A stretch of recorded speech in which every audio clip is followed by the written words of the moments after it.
اسلام آباد P T I chairman Imran Khan نے supreme court میں آرٹیکل 245 کے نفاذ کے خلاف درخواست دائر کر دی۔ سابق وزیر اعظم عمران خان نے ایڈوکیٹ حامد خان کی وساطت سے سپریم کورٹ میں آئینی درخواست دائر کی، جس میں وفاق وزیر اعظم شہباز شریف، نواز شریف، مریم نواز، آصف زرداری، بلاول بھٹو اور مولانا فضل الرحمان سمیت دیگر کو فریق بنایا گیا ہے۔ درخواست میں موقف اختیار کیا گیا ہے کہ آرٹیکل 245 کے نفاذ کو کالعدم قرار دیا جائے اور تحریک انصاف کے کارکنان کی گرفتاریوں کو روکا جائے۔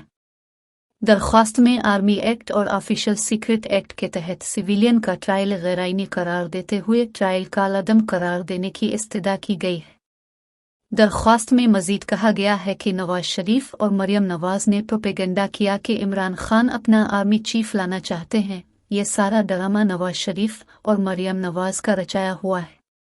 درخواست میں استدعا کی گئی ہے کہ عدالت تحریک انصاف کے رہنماؤں کی جبری علدگیوں کو غیر آئینی قرار دے اور 9 مئی کے واقعات کی تحقیقات کے لیے جوڈیشل کمیشن تشکیل دے۔